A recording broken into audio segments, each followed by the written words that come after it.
Di tengah-tengah menghadapi gempuran pasukan Rusia, Presiden Ukraina Volodymyr Zelensky membuat gebrakan yang mengejutkan. Presiden Zelensky mendaftarkan Ukraina untuk masuk menjadi bagian dari Uni Eropa. Penandatanganan pengajuan secara resmi Ukraina bergabung ke Uni Eropa itu sudah dilakukan Presiden Zelensky sejak Senin 28 Februari 2022.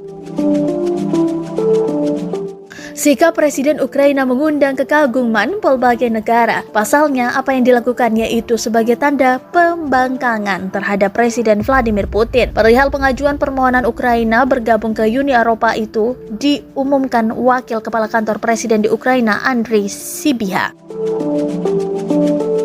Andriy Sybiha menuliskan hal tersebut di Twitter dan menyebutkan juga bahwa Kepala Parlemen Ruslan Stefanchuk dan Perdana Menteri Denis Shmyhal telah menandatangani pernyataan bersama. Tweet itu juga mencantumkan foto-foto pengajuan keanggotaan dan 3 pria yang menandatangani surat-surat tersebut. Dalam unggahan Facebook yang dikutip dari Interfax Ukraina, Sybiha berujar bahwa dokumen-dokumen itu sedang dalam perjalanan ke Brussels.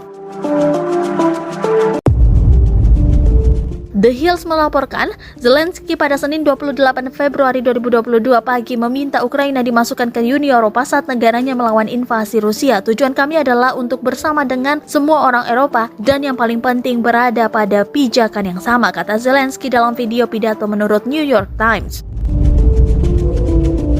Saya yakin itu adil, saya yakin itu mungkin. Sementara itu, Presiden Rusia Vladimir Putin sudah memerintahkan operasi militer ke Ukraina sejak Kamis 24 Februari 2022 dan memicu invasi Rusia selama berhari-hari.